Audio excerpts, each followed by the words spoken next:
Sähän asut hevostilalla, niin kuljetaanko siellä pääasiassa hevosella vai autolla? Hevosella. Okei, joo. Kärryt vai siinä satulassa? Hevosen kyyssä, joo. No kyllä kulttuurisokki oli ihan tuossa Annikasen kadulla heti, kun oli ensimmäiset liikennevalot, näki moneen vuoteen, niin se oli niinku aika... Niin Korpilahdella ei ole valoja. Ei ole, eikä siellä ole päällystettyä... Tai siis liikennevaloja, on sillä varmaan jotain valoja. On siellä valoja, joo. Myrskylyhtiä. No jos ajatellaan, että sä Kautolan Tuukka kävelee nyt Jyväskylän keskustassa, niin minkä sä koet suurimmaksi turvallisuusuhkaksi? Onko se niin kuin rajanaapuri vai onko se täällä Suomen sisällä oleva joku, joka on tullut jostain? Mikä on suurin turvallisuusuhka sulle henkilökohtaisesti?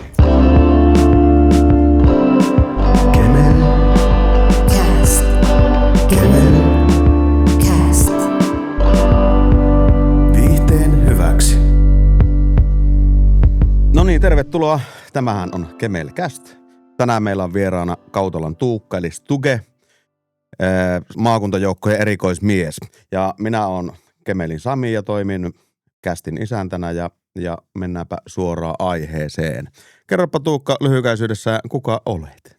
Joo, tervetuloa tänne Castiin minunkin puolesta ja tosiaan on tämmönen perusmies tuolta Korpilahdelta ja aktiivinen reserviläisharrastaja ja ammunnan harrastaja ja metästyksen harrastaja ja silleen yritän elää elämäni, ettei tarvitsisi kaupassa käydä, vaan kaiken saisi luonnosta, että semmoinen omaehtoinen erämies.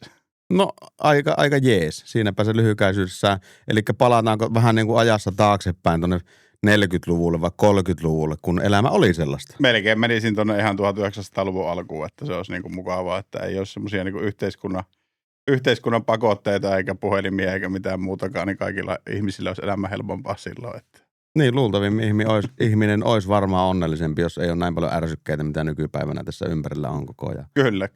Jos ajatellaan vaikka tätä studioakin, niin täällä on hirveästi elektroniikkaa ja laitteita sun muuta, niin miten tämmöiselle korpilahtelaiselle maanpuolustusharrastajalle, niin ahistaako tämmöinen paikka? No kyllä kulttuurisokki oli ihan tuossa Annikasen kadulla heti, kun oli ensimmäiset liikennevalot, näki moneen vuoteen, niin se oli niinku aika...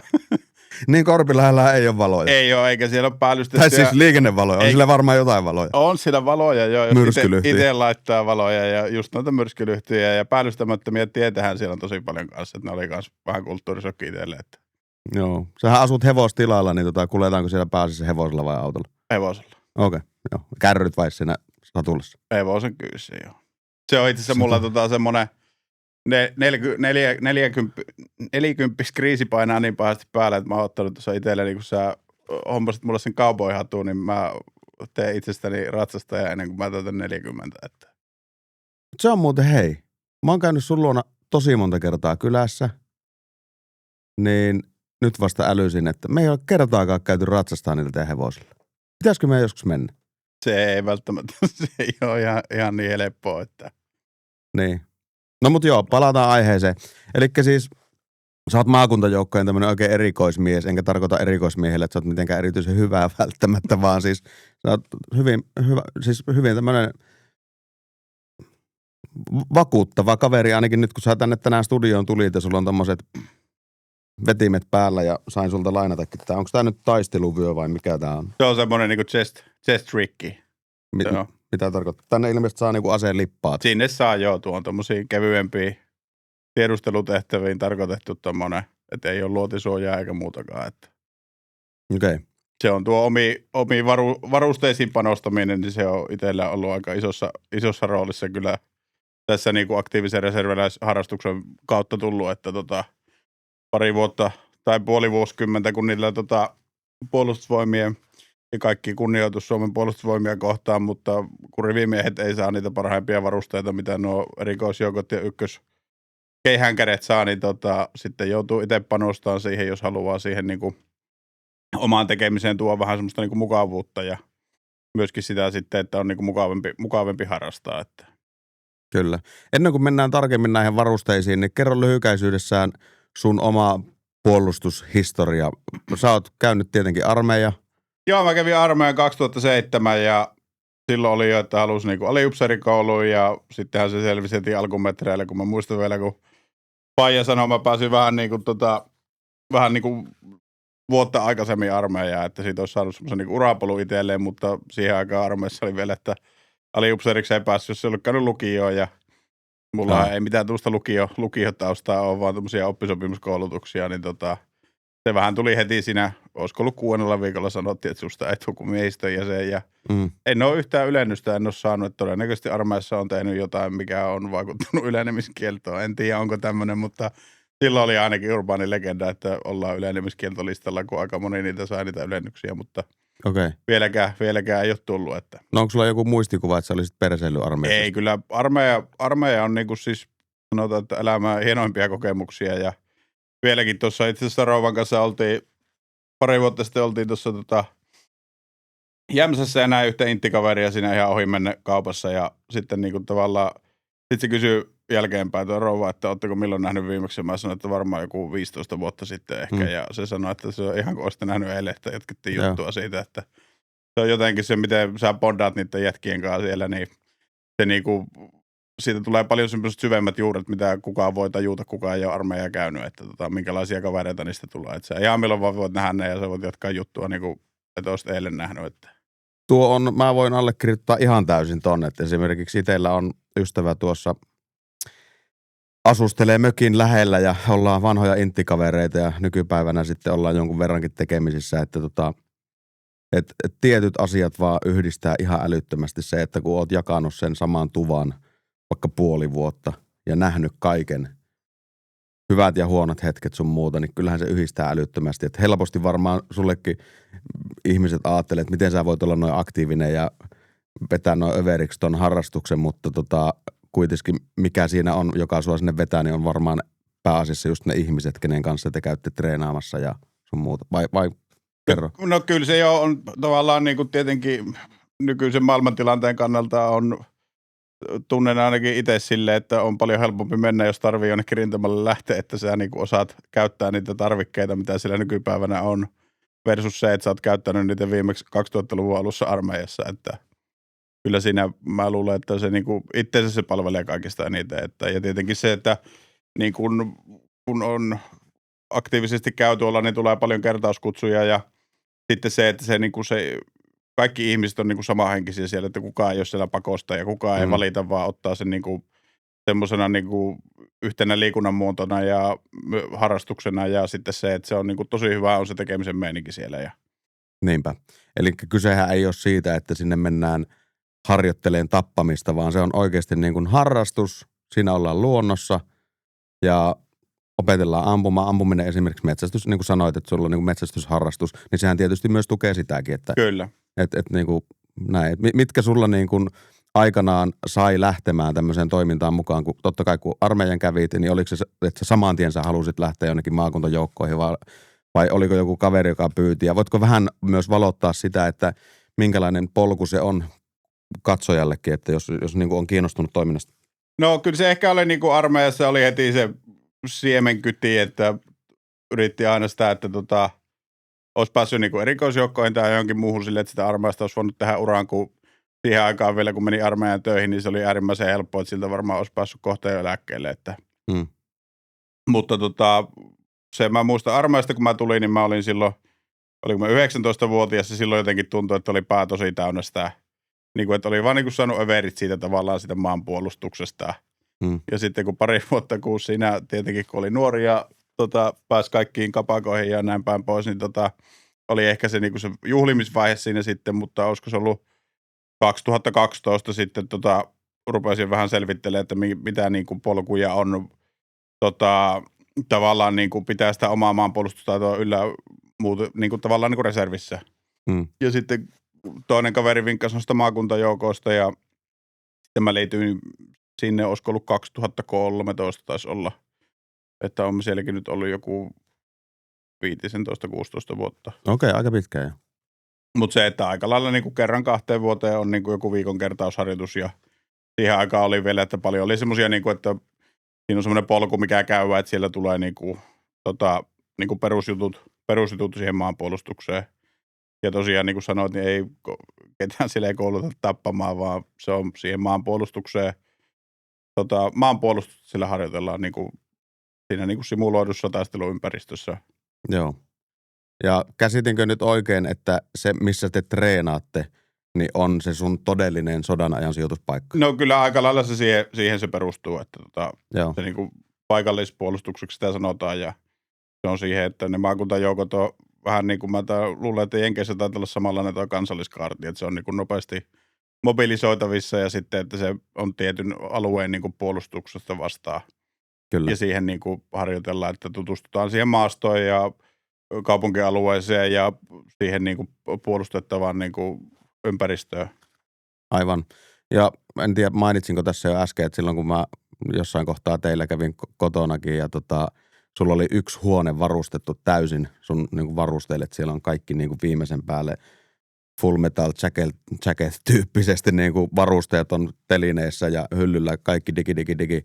Että niin kuin, et jos tilanne tulee, niin sulla on himassa ne systeemit valmiina, eikä sun tarvitse mennä tyyliin Tikkakoskelle ja sieltä kaapista tai jostain varusvarastolta haeta mitään. Että sulla on kaikki valmiina, että niin kuin oikeasti ei kuluteta aikaa semmoiseen, että onko tämä niin kuin maakuntajoukkoihin niin kuin normi, että porukka saa ne tavarat niin kuin No kotia. siis kenttävarustuksen sieltä saa, että semmoinen, että pystyy suoraan menee ja yöpymään metässä armeijan varusteet päällä. Okei. Mutta taisteluvarusteita sieltä ei saa kotiin, vaikka on monesti kyllä yrittänyt pyytää, että Okei, mutta eivät ole antaneet. Että. Ja siinä tapauksessa sä oot nyt joutunut itse sitten investoimaan nämä. No kyllä se kannattaa vähän samalla lailla kuin tuo, että jos sä harrastat niin kuin lenkkeilyä tai pyöräilyä, niin onhan se niin kuin oma pyörä kivempi kuin sitten vuokrapyörä, minkä sä saat aina jostain, tai en mä tiedä saako vuokrapyöriä jostain. No joo, mutta ymmärsin Mutta idea. siis niin kuin tavallaan se idea on siinä, että sä pystyt itse huoltamaan niitä ja itse laittaa niitä ja tuunaa ja tekemään niistä niinku semmoiset, mitkä on sulle hyvät.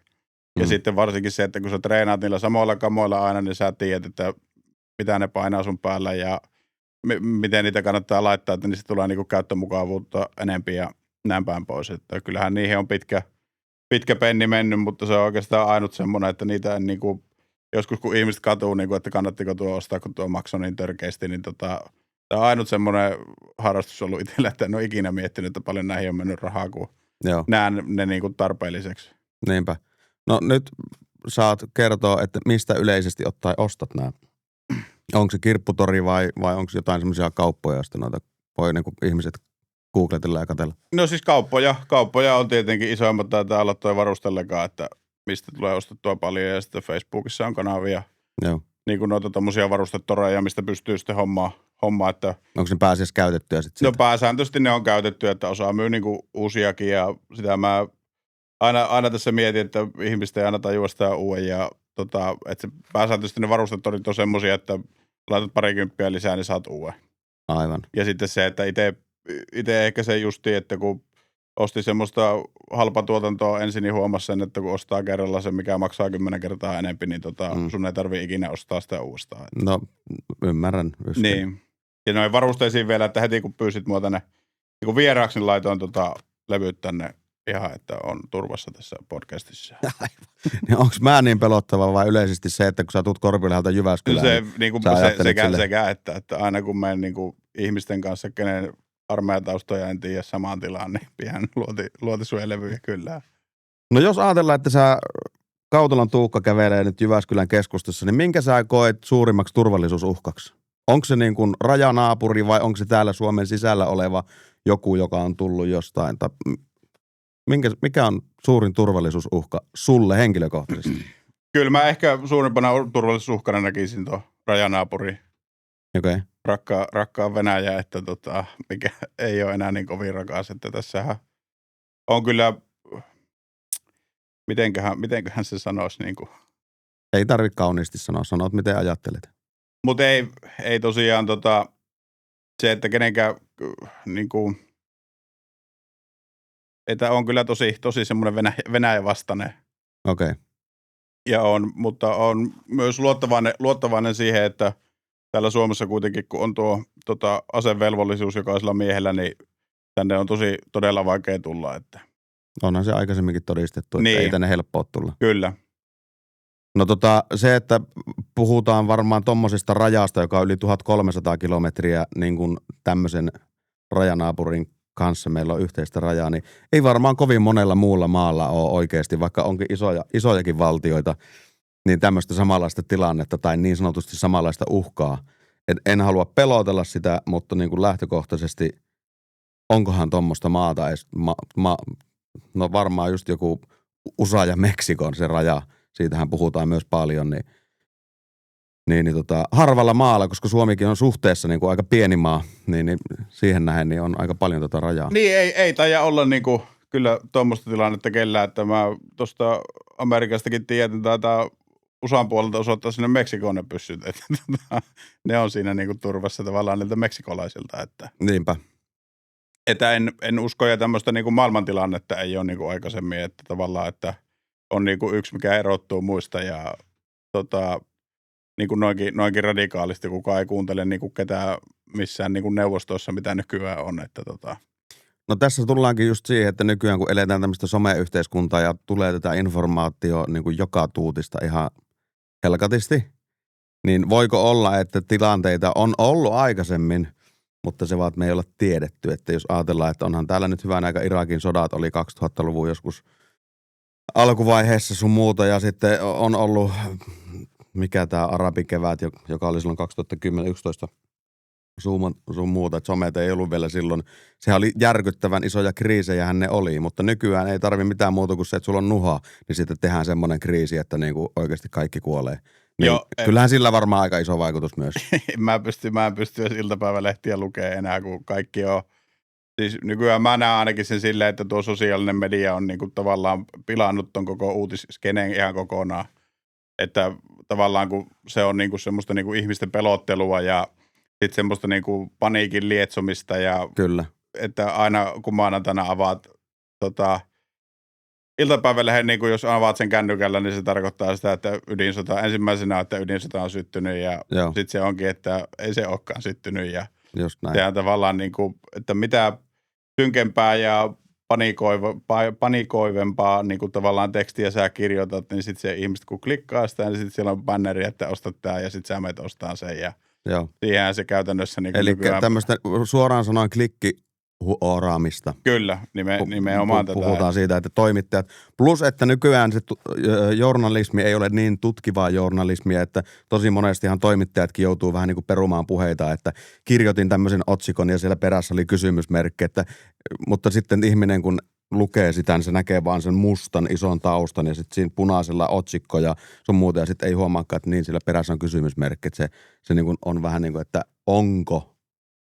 Tai saahan sitä just tätä lietsomista, mistä sä niinku puhuit. Kyllä, nimenomaan, että kyllä mä näen, että tosi iso kynnys pitäisi olla siinä, että tuo Venäjä hyökkäisi tänne Eurooppaan ja tässä nyt onneksi ollaan kuitenkin parhaassa sotilasliitossa koko maailmassa mukana, niin mä näkisin, että se on todella laajamittainen sota, mitä varmastikaan kukaan meistä ei tule näkemään sen loppua, jos semmoinen syttyy, että. Niin, eli myös tarkoittaa se, että kynnys aloittaa se. Kyllä. Niin vaikka siellä olisi kuinka hullu ihminen aloittamassa sitä, niin se ymmärtää realiteetit, että ei sekään niin kuin. Niin, kyllä. Niin no eihän me voida niiden pään sisälle tietysti päästä, mutta se, että ei tämmöistä uhkailua ja se, että siellä droneja lennetetään ja käydään vähän rikkomassa ilmatilaa, niin pitkästihän se on varmaan just tämmöistä niin kuin testaamista, että kuinka tosissaan niin kuin vastapuoli on. Kyllä. Mutta lähtökohtaisesti eihän nyt joku NATOkaan halua aloittaa mitään 3. maailmansotaa sen takia, että joku on rikkonut ilmatilaa. Joo, näin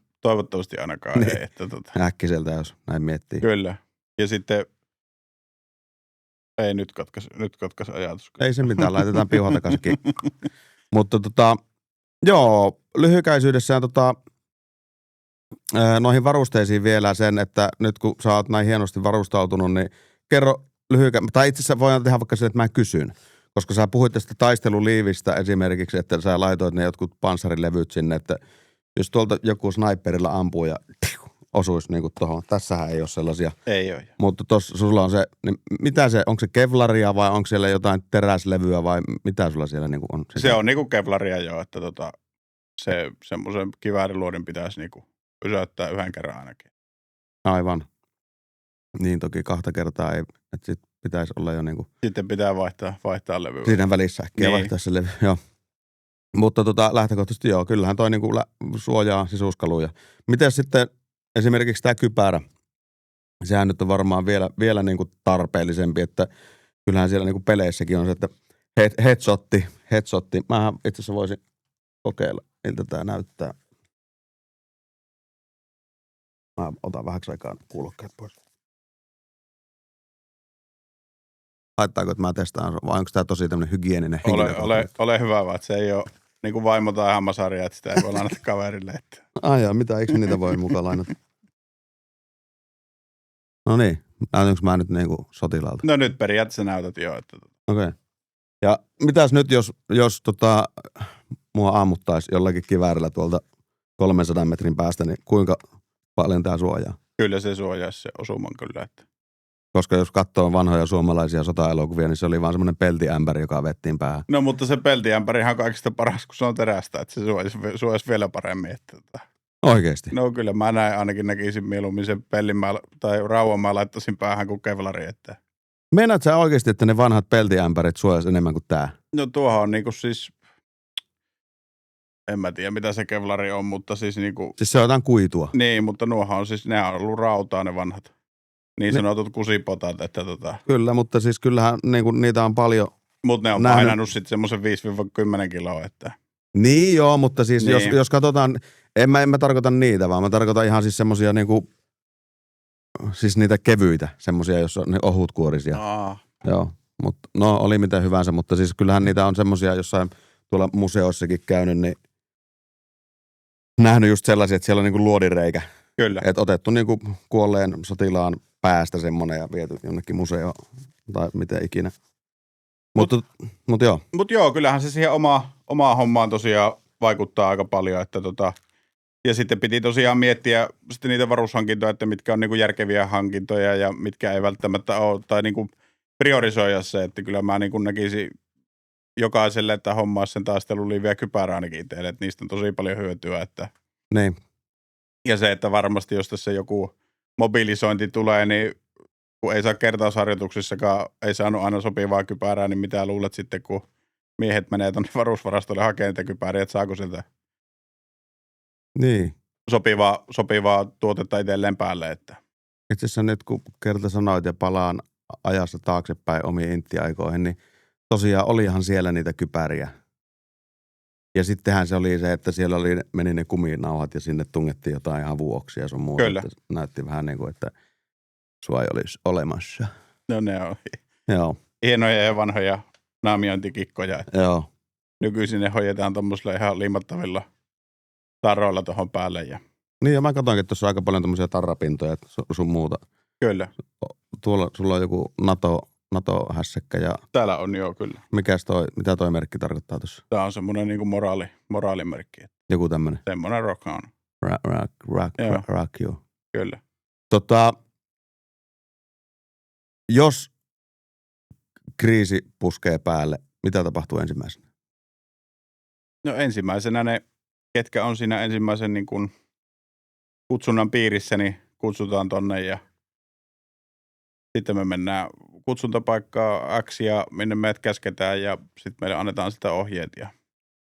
Joo, ja se on yleensä, eikö se tarkoita sitä, että vasta siinä vaiheessa tämmöinen perusreserviläinen kuin minä, että en kuulu varsinaisesti mihinkään maakuntajoukkoihin sun muuta, niin te olette siellä etunenässä paikalla ja sitten jossain vaiheessa tulee mulle puhelu, että nyt pois sieltä Thaimaasta. Että. No sitä en osaa sanoa, enkä onneksi tarvii niitä miettiäkään, että ne päättää varmaan toi aluetoimisto ja muut hallinnon jäsenet, että ketkä sinne menee ja mitä ne siellä tekee. Että. Mutta itse ainakin yhtään, jos jostain sotastrategiaa on kuunnellut, niin mikäli tuo Venäjä päättäisi tulla, niin mä näkisin ainakin, että noita niin kuin lähimpiä kaupunkeja siinä rajan lähellä, niin evakuoitaisiin tänne niin kuin sisämaahan. Ja sitten jos on semmoinen tilanne, että ne Venäjän rivisotilat on tällä sisämaassa, niin sitten se on kyllä myöhäistä jo sitten. Että Aivan, eli käytännön tasolla se menisi silleen, että sieltä Suomen rajalta tuotaisiin se peruskansalaiset tuotaisiin tänne sisämaahan, jotta taistelijoille jää sitä tannerta siellä niin kuin. Kyllä. Aivan. Ja sitten jos se jalkaväki, Venäjän jalkaväki on päässyt jo tänne sisämaahan asti, niin sitten on niin kuin tapahtunut tosi perseelleen kaikki. Että sitten niin kuin jossain kohdassa mennyt pieleen, että mua hirveästi vaan pelottaa tätä maailmantilannetta seuranneena, että tulee oikeasti tapahtumaan tälleen niin kuin tässä tämmöinen konfliktisarja oli. Ja siinähän oli silleen, että eduskunta niin kuin suurin piirtein teki niin kuin sopimuksia niiden venäläisten kanssa, että saatte ne alueet, kun me ei haluta niitä puolustaa. Niin mä todella pelkään, että se tilanne saattaisi olla. Niin, että politiikalla pilataan tämä. Niin, tai se, että tavallaan ei uskalleta niin kuin vastata siihen aseellisesti siihen konfliktiin, mikä siltä tulee. Että. Aivan, eli annetaan niin sanotusti periksi. Ja niin, mutta siinäkin oli kuitenkin oli sitten toimiva presidentti oli se, kuka sitten antoi niitä käskyjä vastata siihen konfliktiin. Ja mä uskon todella paljon tästä meidän presidentistä, että hän olisi se, kuka seisoisi viimeisenä siinä ja vastaisi siihen niin kuin kuuluukin. Että. Niin, että uskotko, että meillä on tällä hetkellä semmoinen presidentti, joka oikeasti viimeiseen asti pitää huolen siitä, että Suomen raja yli ei tule kukaan? Kyllä uskon siihen, että meillä on paras presidentti, mitä meillä on ikinä ollut. Että ainut oikeasti, kuka puhuu asioista niin kuin ne oikeasti on ja yrittää myöskin korjata ja tehdä niille asioille jotain. Että en ole tämmöistä presidenttiä nähnyt aikaisemmin, enkä uskon, että Urho Kekkonen on varmaan ollut samanlainen, mitä on kuullut isovanhemmilta. Että. Joo. Että niin. Silloin oli kanssa, että jos sanoo jotain, niin se kanssa hoituu se asia. Että. Niin, eikös Stubbia sanota vähän niin kuin stumppi, että se on tämmöinen samanlainen patriotti kuin täällä Jenkeissä tällä hetkellä. Niin, presidentti. En halua määränsä enempää mennä politiikkaan, mutta niin kuin hyvin tämmöisiä jääräpäitä ilmeisesti on nämä molemmat sankarit. Ja nythän se taannoin tässä kävikin Trumpin luona kyläilemässä. Ja. Kyllä, ja sekin on tavallaan niin kuin, että sosiaalisen median niin kuin tämmöisiä hyviä puolia on myöskin se, että pystyy niin kuin läheltä seuraamaan sitä presidentin työtä, että se on tosi tärkeää mun mielestä, että tavallaan on niin kuin avoin kansalaisille, että en mä tiedä, onko ne tapahtunut aikaisemminkaan niin kuin suljettujen ovien takana, mutta nyt ne ei ainakaan tapahdu. Että. Kyllä. No miten esimerkiksi, kuinka todellisia tilanteita sä oot itse päässyt harjoittelemaan, että niin kun sä sanoit, että teillä kuitenkin jonkun verran on näitä treenejä, mäkin olen nähnyt, että sä oot jossain ampumaradaalla käynyt pistooleilla paukuttelemassa sun muuta, niin kuinka todellisen tuntuisia ne tilanteet on, niin kun jos ajatellaan kriisitilannetta, vai onko se vaan sitä, että ollaan puolijoukkueteltassa jossain metässä ja johdetaan paskaa? No se on se sitäkin ja se on hyvä osa siinä ja se on mun mielestä niin kuin tärkeä osa aina mun mielestä siinä niin kuin noissa maakuntahomman joukossa justi, että sä tunnet niitä jätkiä, ketä siellä on. Ja sitten tavallaan niin, koska nehän on lähtökohtaisesti ne samat kaverit, kenen kanssa sitten todellisessa tilanteessa oli. Kyllä. Joo. Ja sitten se, että sä tavallaan pääset purkaan niin kuin sitä omaa painetta niin kuin sitä kautta just niillä telttojen alapääjutuilla, mitä sillä puhutaan. Niin. Samat intti-jutut kuin 20 vuotta sitten. Niin sehän tavallaan on sitä niin kuin yhtä terapeuttista, kuin että sä pystyt tavallaan niin kuin jonkun, siis jos on niin kuin stressiä, niin sä pystyt sen siellä purkamaan. Että. Niinpä.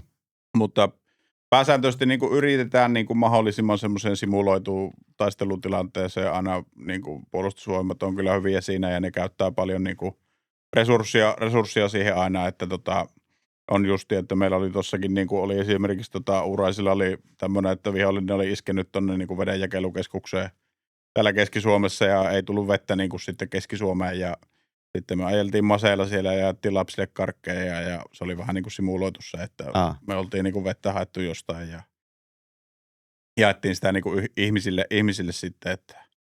No tuosta aasinsiltana, että kuinka helposti saadaan Suomen infra jumiin? Todella helposti.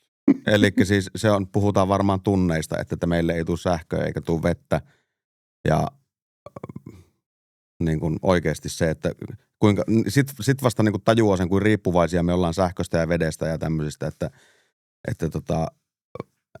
jos ne otetaan meiltä pois. Vähän sama kuin, että jos ihmisiltä otetaan terveys pois, niin sitten se tajuaa sen, että ei hitsi, että miksi mä en osannut arvostaa näitä aikaisemmin. No kyllä se, mutta sä et ole asunut Korpilahdella, niin sä et tiedä mitä olla ilman vettä tai sähköä, kun se tulee omasta kaivosta, niin kun tulee sähkökatko, niin menee 2 elementtiä niistä pois ja saatiin sitten, mutta kyllähän se on tuo niin kuin tavallaan, kun isketään niin kuin ensin siihen sähköverkkoon ja sitten radioliikenteeseen ja sitten siihen juomaveteen, niin sitten ollaan jo tosi heikoilla ja sitten kun saadaan vielä huolto pois pelistä, niin sitten ollaan äärimmäisen heikoilla, mutta mä uskon ja tiedänkin sen, että kun olen kuunnellut niin kuin asiantuntijoita ja jutellut niiden kanssa, niin se, että ennen Ukrainan sotaa, niin se oli siis todella, todella huonolla niin kuin tämmöiset kaikki isot tehtaat ja isot tämmöiset, niin kuin mitkä on tosi yhteiskunta niin kuin tosi riippuvaisia niistä, niin niiden niin kuin kaikki tämmöiset toiminnat niin on ollut tosi, niin kuin, miten mä sen sanoin, huonolla tolalla. Perseellään. Joo. Mutta sen jälkeen niin kuin kaikki on herännyt siihen, kun ne on seurannut ja niin kuin Ukraina opeiksi niitä sanotaan, että tavallaan sitä omaa niin kuin yhteiskuntaa on kehitetty sen kautta, mitä sieltä on opittu. Ja sitä, että miten sitä pystytään... Huoltovarmuutta on kehitetty kyllä, silleen, että millä pystytään olemaan niin kuin toiminnallisempi niin kuin kaikissa asioissa. Että. Eli uskotko, että nyt tämän Ukrainan tilanteen myötä Suomessa sähköverkko on parempi? On. Niin. Uskon kyllä, että on niin kuin... Et sähkölinjat ylhäältä on kaivettu nykyään maahan. No sekin. Sitähän tehdään koko ajan. Ja sen takia vaikka Elenia nostaa hulluna niin kuin sähkön siirtohintaa, koska ne vetoo siihen, että niin tämä prosessi on kallis, että ne sähkölinjat, jotka on tuolla helposti tuhottavissa, ne kaivetaan maahan ja meillä niin kuin sähkökatkoja ei tule sitten niin helposti. Näitä justiin ja sitten että huomannut sen, että mä muistan joskus juniorina, kun pääsi tuonne kiipeilemään noihin sähkötorneihin tai puhelintorneihin ja näin, kun tiedätkö, oli juniori, niin nehän oli kaikki niin kuin ei-ajettuja ja näin päin pois, että ne saattoi olla keskellä jossain mäen päällä sille, tuu tänne. Niin eihän ne nykyään enää ole. Ja sitten se, mutta se, että miten paljon niin kuin yhteiskunta nykyään niin kuin luottaa teknologiaa, että se toimii, niin se on jopa ehkä pikkusen pelottavaa, että siinä suhteessa, että jos se tippuu pois, niin kaikki rupeaa olemaan niin kuin valot ja siis ihan kaikki niin kuin teknologia ja niin kuin älyn perässä. Niin sanoppa nämä 3 elementtiä, että haastetaan esimerkiksi katsojia silleen, että mikä se oli radioliikenne ja sähköverkko ja sitten vedenjakelu. Niin, että jos teiltä otetaan pois ne, niin minkälainen sun arki on siinä vaiheessa? Että oikeasti ei tule valoja, nytkin on syksy tulossa pimeätä, sä oot kynttilävalossa, sulta viedään puhdas juomavesi pois ja sä et pysty radiosta kuuntelemaan, että mikä tilanne on. Niin oikeasti arvostakaa niitä juttuja, koska se, että ne ei ole todellakaan itsestäänselvyys. Ja nyt ihan turhaa ei ole puhuttu tästä niin kuin 72 tunnin kotivarasta, eli se, että pidä huolit sulla himassa se joku laatikko, jossa on patterit ja patteriradio, koska se, että sekin radio, joka tulee seinästä virta, niin sehän ei toimi silloin, kun sähköverkko on pois. Että oikeasti patteriradio ja sitten siellä on vähän jotain, mutta voisitko kertoa vähän tuosta, ja pelkästään ei puhuta tämmöistä kriisitilanteesta, että niinku ohjukset viuhuaa, vaan sitten saattaa tulla joku siis muukin kriisitilanne, jossa tarvitaan tätä kotivaraa. Kyllä se on. Mitä sä itse, tai miten sä oot itse varustautunut tähän? No valitettavasti tyhjillä juomateolikeillä tai tonkilla vielä. Että se on kyllä mun mielestä aika tärkeä. Sitten on tosiaan niitä fikkareita ja pattereita niihin. Eli taskulamppu. Kyllä. Joo. Mutta radio ei vielä ole, kun siihen en ole vielä lähtenyt. Mutta se on jo itsessään siinä, että kun tuommoinen keskivertohevonen, niin se juo semmoisen tonkallisen, 100 litran tonkallisen päivässä vettä, niin se, että ylipäätään se, että jos tulisi jotain niin kuin tuolla niin kuin talliolosuhteissa, että hevoset ei saa vettä, niin pitää olla joku paikka sitten, mistä saa sitä vettä. Niin onko teillä esimerkiksi, niin kuin Tuukallahan on, tai asuu hevostilalla, niin onko teillä joku järvi sitten, josta? Josta järvestä ei kannata ikinä juo vettä täällä Keski-Suomessa ainakaan, että semmoinen pikku semmoinen selviytymisvinkki, että mistä sitten? No juoksevaa vettä aina niin kuin joostaa. Okei. Ja sitten, mutta pohjoisempaan kun menee, kun helposti sanotaan Rovaniemen yläpuolella, niin siellä voit kyllä syödä lunta. Että siellä on paljon helpompaa tavallaan se, että jos sielläkin eräoppaana siellä ollut, niin siellä aina opetettiin, että ei tarvitse olla kuin suolaa ja kuksa mukana, niin se leviää jo tosi pitkään niin kuin talviolosuhteissa ja metsäolosuhteissa, kun metästä löytyy kuitenkin hyvin syötävää marjoja, kaikkea tämmöistä näin, ja sitten, että vettä voit juo ihan mistä vaan niin kuin purosta siellä. No se on niin kuin vaikka se olisi, niin kuin, sanotaan, että vaikka se olisi seisovaakin, niin se on niin kuin äärimmäisen puhasta se vesi siellä niin kuin pohjoisessa, missä ei ole niin kuin liikennettä. Joo, niin kuin tämmöinen vanha joku mainos olikin, että tunturipurojen raikkautta, vai oliko se tunturiporojen rakkautta? Kyllä, jompikumpi. Mutta kyllä siihen kannattaa, eikä se niinku ole minun mielestä millään lailla tyhmää tai niinku semmoista, että sä tavallaan niinku liioittelet sitä asiaa, vaan se on oikeasti aika semmoinen valitettava fakta, että se uhka kuitenkin tuolla on ja sieltä kun joku päättää jo yhden ensimmäisen ohjuksen tänne ampua, niin sitten se on niinku 15 minuutin päästä tässä se niinku tilanne oikeasti päällä. Niin, aivan. Ja sitten on ihan turha lähteä ainakaan mistään taajamasta kauppaa tai tuolta korvasta kauppaa, että kyllä silloin, jos vietiin jo vessapaperit silloin, kun oli flunssa-uhka täällä päällä, niin voitte arvata, minkälainen se on. Se ryysi siellä kaupassa sitten, kun on sodan uhka päällä. Että. Niinpä. Eli joku lihalaatikko himaan vaan kannellinen ja sinne vähän näkkäriä ja nuudeliita Kyllä. ja tonnikalapurkkeja sinne jemmaan ja patteriradio ja taskulamppuja ja tulitikkuja ja mitä se nyt ikinä onkaan. Käteistä. Niin, toi käteinenhän muuten muun muassa semmoinen juttu, että siinä vaiheessa niin kun lyödään sähköverkot poikki, niin pankkikortilla ettei enää mitään. Se on ihan totta, että joo, että kyllä siihen kannattaa ja kaasunaamari kannattaa olla niin kuin mullakin, että ihan varmuuden vuoksi siitä ei ole mitään haittaa, jos semmoisia jostain saa. Niinpä. No kaasunaamarille olisi ollut käyttöä kyllä Intissä sillä tuvassa, kun oli se on 12 jätkää samassa huoneessa. Niin. Mut joo, kyllä mä niin kuin näen se ehkä semmosena, niin kuin, että se on paljon fiksumpi olla valmis siihen kuin se, että ei olisi sitä tommonen niin kuin joku vesitonkkakaan, niin ei se montaa euroa maksa ja niin. Se on paljon kuitenkin niin kuin, kun yli päivää sä et selviä juomatta. Se on just näin. Niin, mutta ilman ruokaa sä selviät monta päivää, mutta se, että jos sä et pääse juomaan niin kuin puhasta vettä, niin aika äkkiä tulee kyllä noutaja. Niin, ja itse asiassa joku tämmöinen niin kuin energia, niin sähän toit mulle sieltä, oliko se just varustelekaa vai mistä sä toit mulle semmoisen niin kuin toisen maailmansodan aikainen tämmöinen kofeiinipitoinen suklaa tai joku. Joo, kyllä. Mä olin tuossa taannoin lintumetällä ja mulla oli se siellä mukana ja ei ollut sitten eväitä ja useampi tunti oltiin koirankaan metässä ja sit mä ei vitsi, mulla on täällä se ja sit aukosin sen ja siellä oli valmiiksi tämmöiset niin kuin sliceit niistä suklaata, niin antoi hyvin potkua kyllä, että esimerkiksi joku tommoinen tumma suklaa tai joku, niin se on kyllä aika hyvä lähde. Ja just että kaikkeahan saa niin kuin nykyään jauheena ruuasta asti, että. Niinpä. Mutta kyllä kannattaa käydä kertaamassa, niin siltä saa näitä sissimuna-paketteja aina, jos ei syö niitä harjoituksia, niin ei maan sitten. Niin joo. No jos kuulija tai katsoja haluaa esimerkiksi nyt lähteä vaikka kertausharjoituksiin ja sillä ei ole tullut kutsua, voiko se itse aktivoida sitä jotenkin?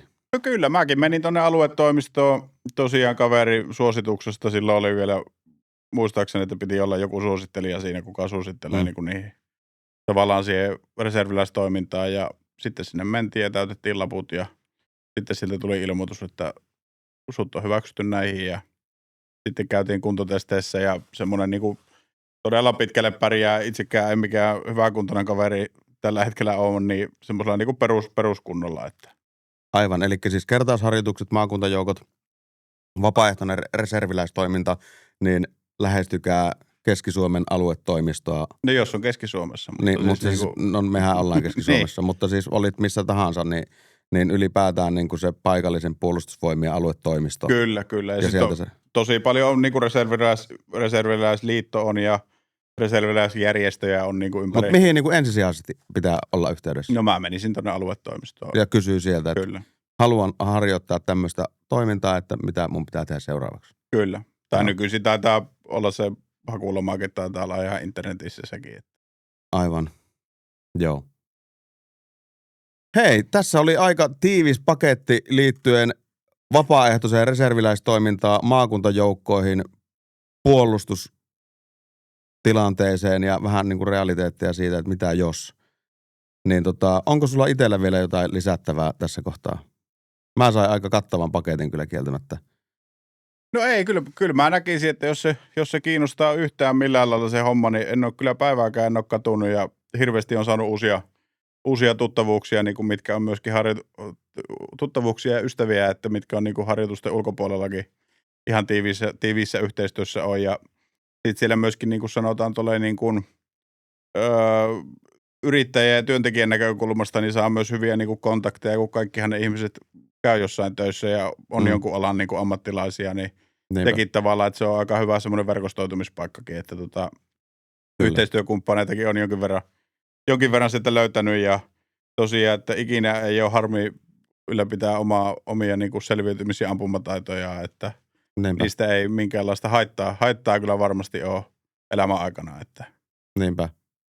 No vielä viimeisenä kysymyksenä, ilmeisen paljonhan tuo vie sitten aikaa, niin miten sullakin kuitenkin on siinä parisuhde ja kotona on paljon touhua, kun on paljon hevosia ja eläimiä ja sun muuta, mitä kaikkea sulla ikinä sitten onkaan, niin mistä sä löydät kaiken ajan vai onko tämä kuitenkin sulle niin tärkeä juttu, että se luontevasti vaan aina kun tulee kutsu, että nyt lähdetään reenipiikko, niin sitten vaan lähdetään? No kyllä se yleensä kyllä on niin kuin aika laiskasti mä oon joskus on niissä käynyt, mutta niin kuin se aina menee niin kuin oman elämäntilanteen mukaan, mutta kyllä niin kuin nykyään kun tulee kutsu, niin aina löytyy sille viikonlopulle kyllä niin kuin tyhjää ja sitten hirveästi on niin kuin oheistoimintaa noiden reserviläisjärjestöjen muodossa niin kuin SRAta ja niin kuin urheiluammuntaa ja sitten niin kuin ammunnan harjoittelua ja kaikkea niin kuin tämmöistä erilaisia kursseja MPK järjestää ja kaikkia tämmöisiä nämä, missä voi käydä, että kyllä sitä niin kuin, ja itse mä näen sen niin kuin, että itse mä näen sen ihan semmoisena niin kuin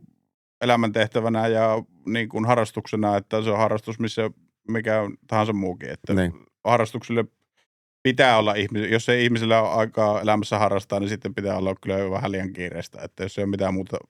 Niin, tai sitten joku asia siellä kotona on tosi väärin. Niin, jos ei ole tosiaan mitään muuta aikaa kuin käy duunissa, niin sitten pitää ehkä miettiä niin kuin peilin kautta sitä hommaa. Että. Kyllä. No siinä oot kyllä ihan täysin oikeassa, kyllä. Ja monessa muussakin asiassa. Kyllä. Mutta hei Tuukka, kiitos tosi paljon, että tulit vieraaksi ja jouduit kärsimään. Nyt hikikarpalot otsalla alkaa jo valumaankin, että lähtökohtaisesti nämä varusteet on varmaan tarkoitettu tuonne ulko-olosuhteisiin, mutta kiva, että pääsit vähän niin kuin valottaa, että mitä on reserviläistoiminta, maan puolustaminen ja isänmaallisuus. Hienoa, kiitos. Tämä oli Kemel Cast ensi kertaa. Kiitos. Kiitos.